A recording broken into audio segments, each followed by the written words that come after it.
How are we doing there, boys and girls? Manthus here and welcome back to another video. So we've been doing some testing on the PTR and it appears that I've stumbled across some surprises to nobody, some undocumented changes regarding some of the profession stuff. Both the Crafters Mark III and the Crafters Mark IV, to give it its proper name, the Crafters Mark of the Chained Isle, they have been material balanced. This is quite cool, and this is now starting to give us an indication of just how expensive these things are going to be to craft, and more importantly, which professions are going to be the lucky ones that are going to be able to craft them the cheapest. Now, we still know a little bit about the reputation grind needed for these two patterns. The Crafters Mark III is part of the Death's Advance. If we speak to Duchess Minx over in Corthia, she will sell you the Crafters Mark III recipe once you hit Honoured. You also require 2000 Stygia to be able to purchase this. Let's be honest, 2000 Stygia in patch 9.1 is not going to be too difficult, because even killing mobs doing your daily quests out in Corthia will give you a drip feed of Stygia. So don't worry too much about going out of your way to get this. But what's happened with this? Well, the materials have now been balanced, or they seemingly appear to have been balanced across the different professions that have access to this, and we can start taking a little bit of a look. Crafters Mark III is not too bad. When we get to Crafters Mark IV in a minute, you will see it starts to get expensive. Crafters Mark III, no surprises to anybody, is going to use a combination of vendor materials, namely things like your penumbra threads, your luminous fluxes, your lace strike settings, that sort of thing. But the material requirements are not too steep.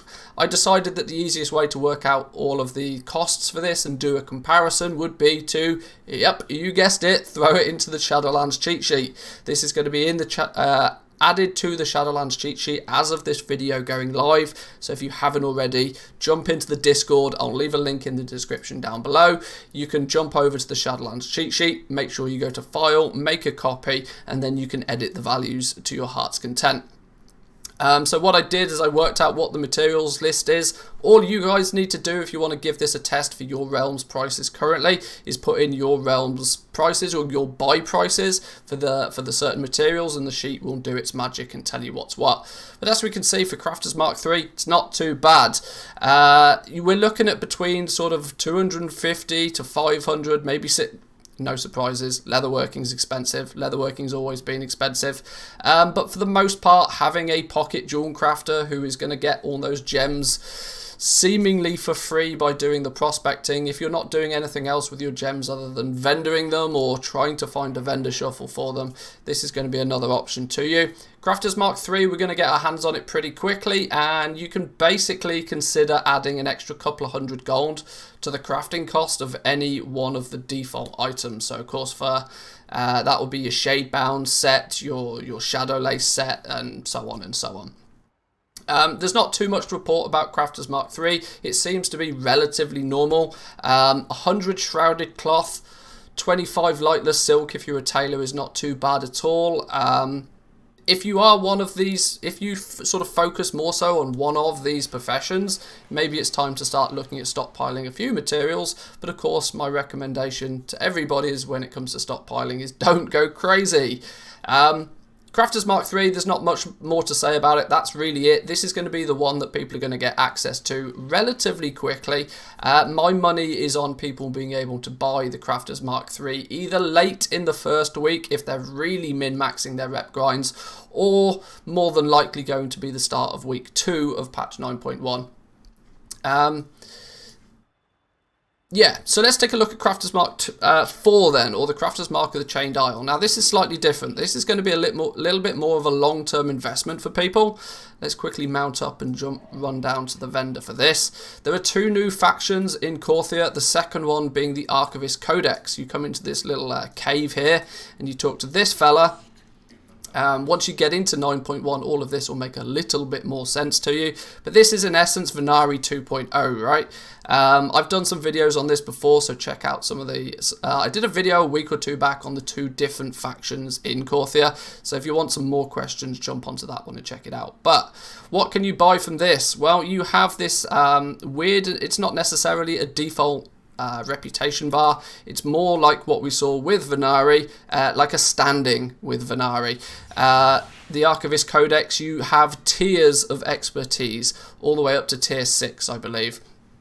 Now, the Crafter's Mark of the Chained Isle, or Crafter's Mark 4, which is much easier to say, is unlocked after acquiring Tier 4 with these guys. I'm going to go by the assumption that Tier 4 is sort of roughly the equivalent of Revered.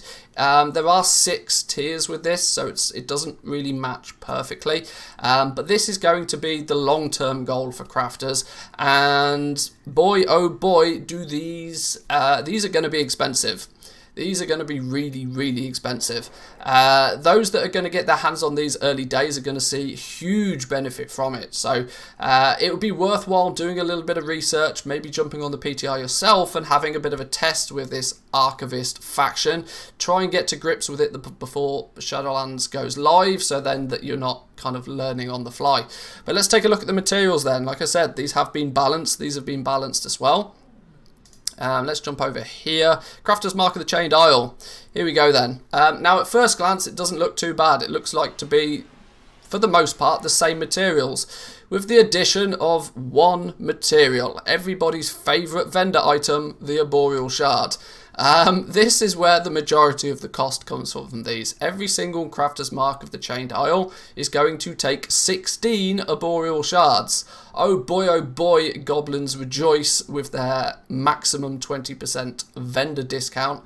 Everybody else that's not a goblin, make sure you are exalted with either the Night Fae or the Avowed before 9.1 lands. Even if you're not too concerned about crafting legendaries, once you get on board with these, Arboreal Shards are going to be on your radar as well. Their default price is 125 gold.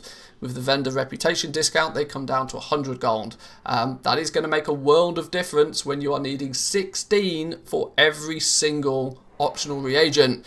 Now, the Crafter's Mark of the Chained Isle does something a little bit different to what we have usually seen with Crafter's Marks. It, of course, not only bumps the item level all the way up to 230 of the crafted piece of gear, but it does also come with, there's this like Kiss Curse. It's a really good high item level, but it's got the downside of them being unique equipped. You as a single character can only equip one piece of gear that was made with one of these. Now, that isn't going to stop crafters making a whole bunch of these though. I as a crafter with any of my professions are going to make sure that I have every single item slot in place on the auction house ready for somebody to buy. We even had the discussion on stream today that it would not surprise me if you would still see people buy an entire set of this without actually realizing that it's unique equipped. But that's their problem. That it does indicate in game that it is a unique equipped, but we've seen this all before.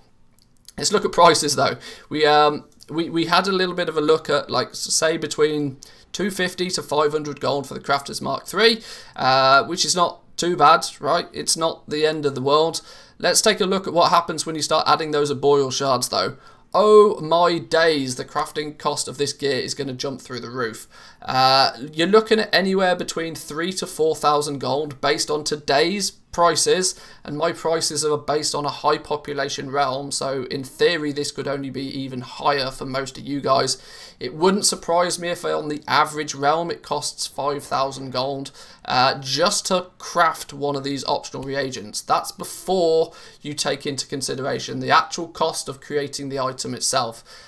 This is pushing the Crafter's Mark 4 gear in pricing closer in range to what some of the legendaries are. It would not surprise me if this Crafter's Mark 4 gear ends up selling for like 10,000-15,000 gold when people get access to it. Maybe even more, because, you know, it's a 230 item level piece of gear.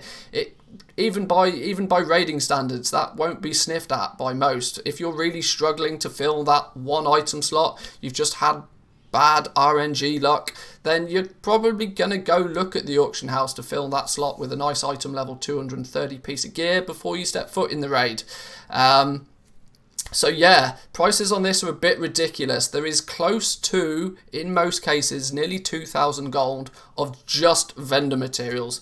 Are we considering this to be a new gold sink? Well, Blizzard have obviously seen what the Arboreal Shard has done for the economy in regards to the legendaries, and they thought, well, hey, why not? Let's utilise it somewhere else in the profession. So, 2 things to take away from this small little video for you today, guys. Firstly, if you're not exalted with a faction that gives you a discount for Arboreal Shards and you're a crafter, even if you're an alt, get on it, because not just the legendary guys are going to need these Arboreal Shards now. Any default level of crafting is going to need them. Secondly, have a little bit of a look about the PTR for the Archivist faction. I'll do a bit more of an in-depth guide on these guys closer to the launch, as and when we get a release date. But as it stands for now, getting up and running with these guys as fast as possible will be of benefit to you for sure. The early bird catches the worm with Goldmaking, and just like we saw in patch 9.0, those that got their hands on the Crafters Mark II very quickly and they were willing to do the grind with Venari, it paid off big time for them. So I will leave it there, boys and girls. Remember, once again, this Shadowlands cheat sheet is available. It's permanently pinned in the Discord. The most up-to-date version is always there, so check the link in the description for the Discord, and have a little bit of a play with this. Put your realms prices in and see how it looks. But I'll leave it there for today. Hope you enjoyed the video. Give it a like if you did. Subscribe if you're new around here, and I'll catch you guys in the next one. Peace.